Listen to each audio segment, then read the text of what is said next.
Hello class के math institute में आप सबका स्वागत है। और बताइए आप सब कैसे हैं। आई होप आप सब अच्छे ही होंगे, अपने आप को अच्छे से प्रिपेयर कर रहे होंगे और अपनी तैयारी और अच्छे से कर रहे होंगे। तो जो चीज़ें हम पढ़ते हैं, जो टॉपिक हम पढ़ते हैं, जिन चीज़ों को भी हम पढ़ते हैं, उसको अगर हमें और बेहतर बनाना और अच्छे से समझना है तो उसको हम बार बार करते हैं। लेकिन जो टॉपिक हमने पढ़ लिया है, जो चीज़ें, जो चैप्टर हमारे ख़त्म हो गए हैं, उनसे रिलेटेड हमें प्रैक्टिस करते रहना चाहिए। क्योंकि अगर हम प्रैक्टिस करेंगे तो हमें ये चीज़ पता चल जाएगा जो हमने पढ़ा है उसका कितना % हमें तैयार है या हमें और कितना तैयार करना है। तो जो भी टॉपिक आपने आज तक पढ़ लिया है, चाहे वो हिंदी से रिलेटेड हो या व्याकरण से रिलेटेड हो, जो भी आपने आज तक पढ़ लिया है, उस टॉपिक को ख़त्म करने के बाद आप उससे रिलेटेड प्रैक्टिस करते रहिए। अगर आप प्रैक्टिस करते रहेंगे तो आपको ये चीज़ें पता चल जाएगी कि जो टॉपिक आपने पढ़ा है उसका कितना % आपको तैयार हुआ है और अभी कितना तैयार करना बाकी है। तो प्रैक्टिस करते रहिए और अपनी तैयारी को और अच्छा करते रहिए। तो जो आज का हमारा पहला क्वेश्चन है वो है तद्भव शब्द। जो तद्भव शब्द हैं वो इनमें से कौन है? अंगरक्षक, अंगुष्ठ, अंगोछा और अंगप्रोछा। अंगप्रोछा, अंगोछा, अंगुष्ठ और अंगरक्षक, इनमें से तद्भव शब्द कौन से हैं? अंगरक्षक है, अंगुष्ठ है, अंगोछा है या अंगप्रोछा है? तद्भव शब्द कौन से हैं? जो संस्कृत के शब्द, संस्कृत के जो शब्द होते हैं लाकर वैसे ही प्रयोग कर दिए जाए वो तत्सम शब्द कहलाते हैं। लेकिन तद्भव शब्द जो अंगरक्षक है, अंगुष्ठ है, अंगोछा है, अंगप्रोछा है, इनमें से तद्भव शब्द कौन सा है? अंगरक्षक, अंगुष्ठ, अंगोछा या अंगप्रोछा? तो हमारा तद्भव शब्द है अंगोछा। तद्भव शब्द क्या है? अंगोछा। अंगरक्षक, अंगुष्ठ और अंगप्रोछा ये सारे तत्सम शब्द हैं। अंगरक्षक, अंगुष्ठ और अंगप्रोछा ये तीनों तत्सम के शब्द हैं, लेकिन अंगोछा तद्भव का शब्द है। अनि, अणि, अनुत्थ या आत्मनः।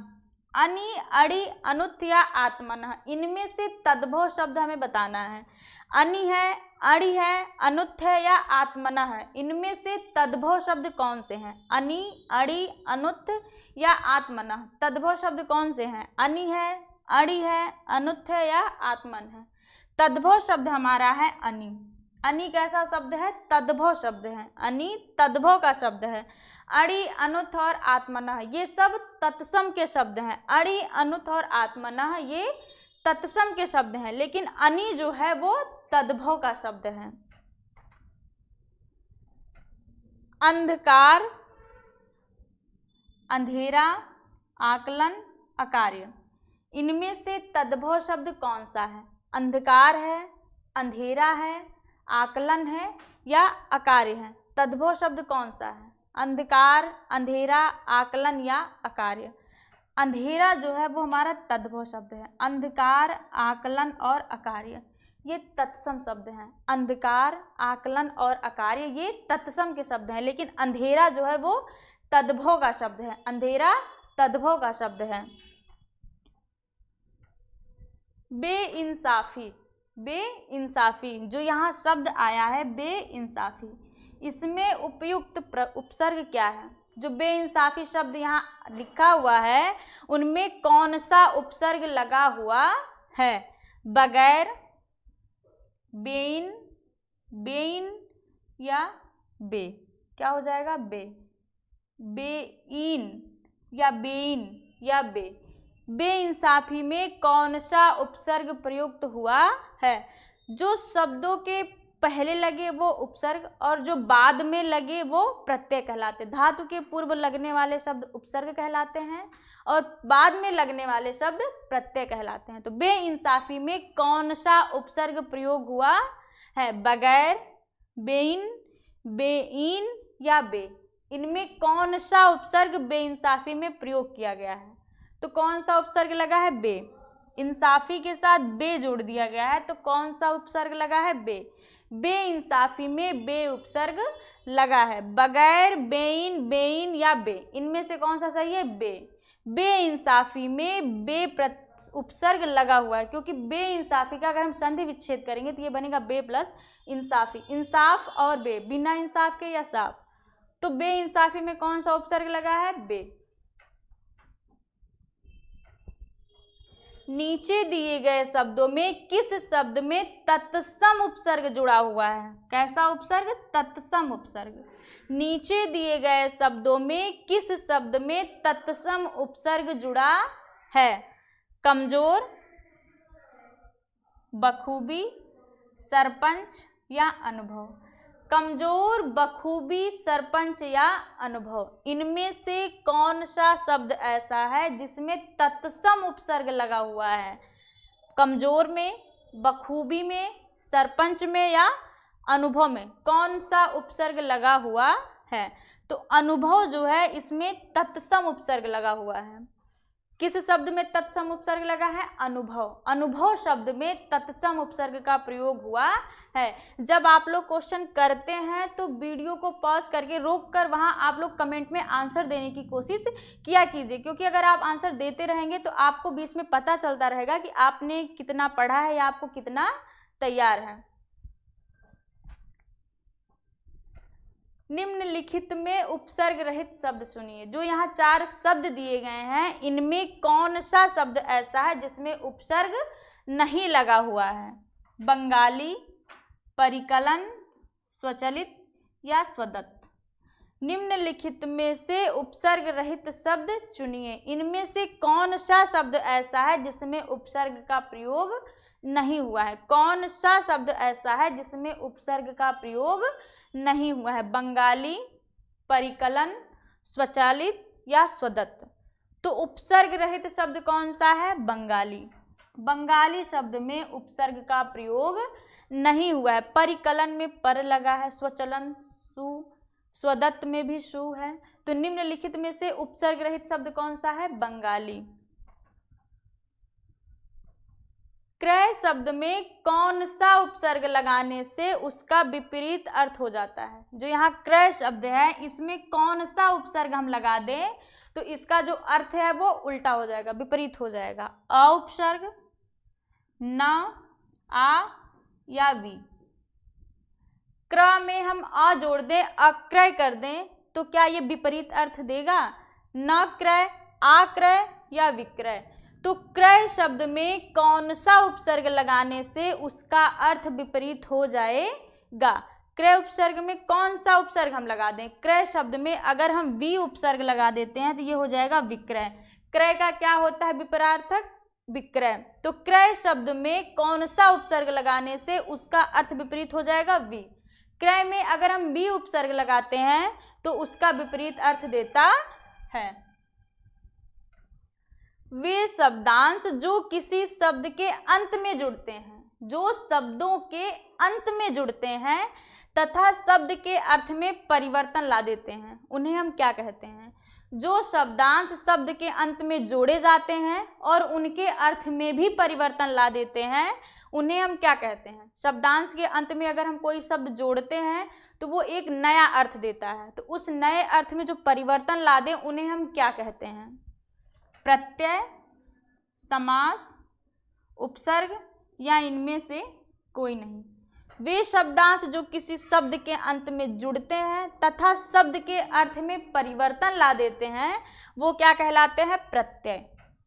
प्रत्यय जो है वो शब्दों या शब्दांश के अंत में जोड़े जाते हैं। प्रत्यय शब्द के अंत में जोड़े जाते हैं, उपसर्ग शब्द के पहले जोड़े जाते हैं और प्रत्यय शब्द के बाद में जोड़े जाते हैं। और शब्द के अंत में जुड़ने से इनका जो नया शब्द बनता है उसका अर्थ जो है वो एक नया अर्थ देता है, तो वो क्या कहा जाएगा? प्रत्यय।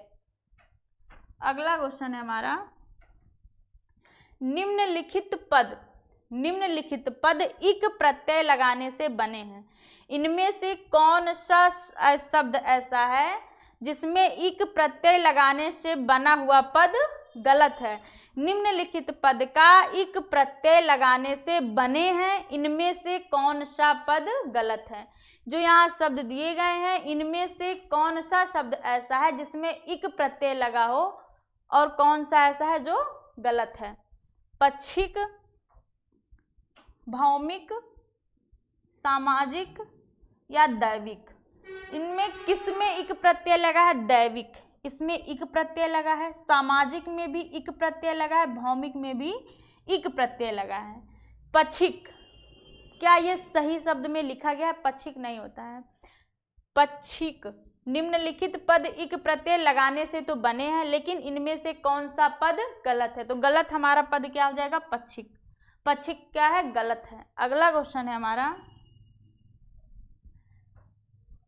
नीचे दिए गए शब्दों में से प्रत्यय युक्त शब्द का चयन कीजिए। जो यहाँ 4 शब्द दिए गए हैं, इनमें से किस शब्द में प्रत्यय का प्रयोग हुआ है?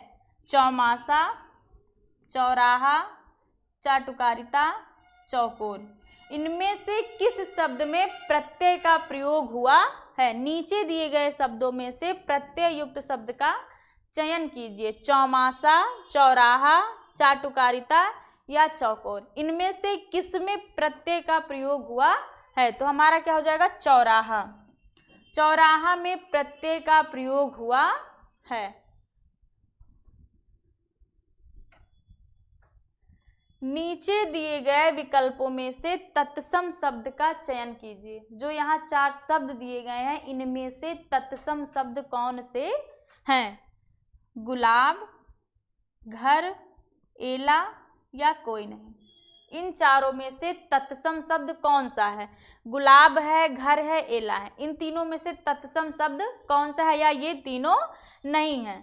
तो गुलाब है, घर है, एला है। इनमें से कौन सा शब्द तत्सम है? ये तीनों तद्भव के शब्द हैं। तो हमारा आंसर क्या हो जाएगा? कोई नहीं। तत्सम शब्द का चयन करना है। गुलाब, घर, एला, ये तीनों नहीं है। तो हमारा आंसर हो जाएगा कोई नहीं। इनमें से कोई भी तत्सम शब्द नहीं है। संयम, विस्फोट, जन्म। संयम, विस्फोट और जन्म, इनमें से कौन सा शब्द तत्सम शब्द है? कौन सा शब्द तत्सम शब्द है? संयम है, विस्फोट है, जन्म है या कोई नहीं है? तो कौन सा हमारा तत्सम शब्द है? संयम, विस्फोट और जन्म, ये तीनों तद्भव के शब्द हैं। संयम, विस्फोट और जन्म ये तद्भव के शब्द हैं। तो हमारा आंसर हो जाएगा कोई नहीं। नीचे दिए गए विकल्पों में से हमें तत्सम शब्द बताना था, तो इन तीनों में से कोई भी तत्सम शब्द नहीं है। नीचे दिए गए विकल्प में से तत्सम शब्द का चयन करना है। जो यहाँ हमारे 4 शब्द दिए गए हैं, इनमें से तत्सम शब्द कौन सा है? पड़ोसी, गोधूम, बहू या शहीद। पड़ोसी है, गोधूम है या बहू है या शहीद है। इनमें से तत्सम शब्द कौन सा है? पड़ोसी, गोधूम, बहू या शहीद। तो तत्सम शब्द हमारा कौन सा है? गोधूम। गोधूम क्या है? तत्सम शब्द है। गोधूम हमारा तत्सम शब्द है। विस्मय किस रस का अस्थाई भाव है? जो विस्मय है वो किस रस का अस्थाई भाव है? विस्मय भाव किस रस का स्थायी भाव होता है? अद्भुत का, रौद्र का, शांत का, वीर का। विस्मय का अर्थ होता है चकित। तो विस्मय किस रस का स्थायी भाव होगा? वीर का है, शांत का है, रौद्र का है या अद्भुत का है? तो विस्मय अद्भुत रस का अस्थायी भाव है। विस्मय जो है वो अद्भुत रस का अस्थायी भाव है। ट, ठ, ड, ढ वर्णों का प्रयोग संबंध काव्य के किस गुण से है? इन वर्णों का प्रयोग संबंध काव्य के किस गुण से है? माधुर्य से, ओज से, प्रसाद से, किससे है? ट, ठ, ड और ढ। इन वर्णों के जो प्रयोग का संबंध है वो काव्य के किस गुण से होता है? इनका संबंध काव्य के किस गुण से है? माधुर्य से है, ओज से है, प्रसाद से है या इनमें से कोई नहीं? तो ट, ठ, ड और ढ ये जो हमारे वर्ड हैं, इनका जो प्रयोग करने का जो संबंध है काव्य से संबंध, काव्य से जो इनका संबंध है वो ओज से है। ओज, काव्य संबंध काव्य के किस गुण से होता है? ओज से।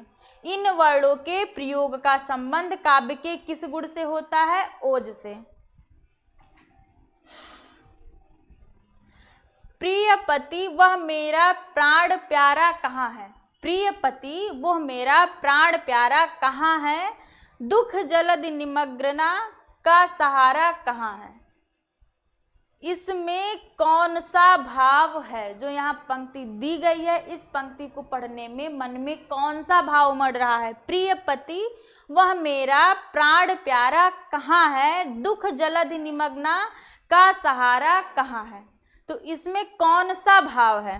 विस्मय का भाव हो रहा है, रति है, शोक है, क्रोध है। इस पंक्ति को पढ़कर मन में चकित होता है। रति प्रेम का भाव है, शोक दुख है या क्रोध का? कौन सा भाव जागृत होता है? इस पंक्ति को पढ़कर शोक, ये इस पंक्ति को पढ़कर इसमें कौन सा भाव है? शोक है। इन पंक्तियों को पढ़कर मन में शोक का भाव जागृत होता है। प्रिय पति वह मेरा प्राण प्यारा कहाँ है? दुख है। इन पंक्तियों को पढ़ने में मन में दुख की आभास होता है। प्रिय पति वह मेरा प्राण प्यारा कहाँ है? दुख जलधि, दुख जलधि। तो दुख शब्द किसमें आता है? शोक। माधुर्य गुण का किस रस में प्रयोग होता है? जो माधुर्य गुण है उनका किस रस में प्रयोग होता है? शांत रस में, श्रृंगार रस में, भयानक रस में या रौद्र रस में? माधुर्य गुण का संबंध किस रस में है? किस रस में इनका प्रयोग किया जाता है? शांत रस में, श्रृंगार रस में, भयानक रस में या रौद्र रस में? माधुर्य गुण का किस रस में प्रयोग होता है? श्रृंगार रस में। माधुर्य गुण का प्रयोग श्रृंगार रस में होता है। सर्वश्रेष्ठ रस किसे माना जाता है? सर्वश्रेष्ठ रस हम किसे कहते हैं? वीर रस को, करुण रस को, श्रृंगार रस को या रौद्र रस को? सर्वश्रेष्ठ रस किसे माना जाता है? वीर रस, करुण रस, श्रृंगार रस या रौद्र रस? सर्वश्रेष्ठ रस कहा जाता है वीर रस को। सर्वश्रेष्ठ रस कौन सा है? वीर रस। हम वीर रस किसे कहते हैं? सर्वश्रेष्ठ रस को। 6 चरण वाला छंद है। किस छंद के 6 चरण होते हैं? कवित्त के, छप्पय के, सवैया के या रोला के? इनमें से किस छंद के 6 चरण होते हैं? 6 चरणों में कौन सा छंद होता है? कवित्त है, छप्पय है, सवैया है या रोला है? तो 6 चरणों का छंद हम छप्पय को कहते हैं। 6 चरणों का छंद छप्पय का होता है। छप्पय में 6 चरण होते हैं। छंद शास्त्र। छंद शास्त्र में ह्रस्व और दीर्घ को क्या कहते हैं? छंद शास्त्र में ह्रस्व और दीर्घ को क्या कहा जाता है? कम और अधिक, अल्प और बहु, लघु और दीर्घ, अशक्त और सशक्त। छंद शास्त्र में ह्रस्व और दीर्घ को हम कहते हैं लघु और दीर्घ। जो मात्राएं हम लगाते हैं ह्रस्व और दीर्घ के रूप में उन्हें हम क्या कहते हैं? लघु और दीर्घ। छंद शास्त्र में मात्राओं की गणना लघु और दीर्घ के आधार पर की जाती है। लघु और दीर्घ के आधार पर। तो जो क्वेश्चन एग्जाम में कई बार पूछे गए हों उन्हीं क्वेश्चनों को मैंने आपसे करवाया है। अगर आप लोग प्रैक्टिस करते होंगे तो आपको भी इनसे जितने भी टॉपिक हमारे होते हैं, चाहे वो छोटा टॉपिक हो या बड़ा टॉपिक हो, चाहे वो व्याकरण से रिलेटेड हो या हिंदी के किसी भी साहित्य से रिलेटेड हो, क्वेश्चन सबसे आते हैं, चाहे एक क्वेश्चन हो चाहे 2 क्वेश्चन हो। तो हमें टॉपिक को अच्छे से पढ़ते रहना चाहिए, क्योंकि अगर हम उसे अच्छे से बेहतर तरीके से पढ़ेंगे तभी हम प्रैक्टिस अच्छे से कर पाएंगे। तो आज के लिए बस इतना ही। हम मिलते हैं नेक्स्ट वीडियो में अगले प्रैक्टिस के साथ। आज के लिए आप सभी को धन्यवाद।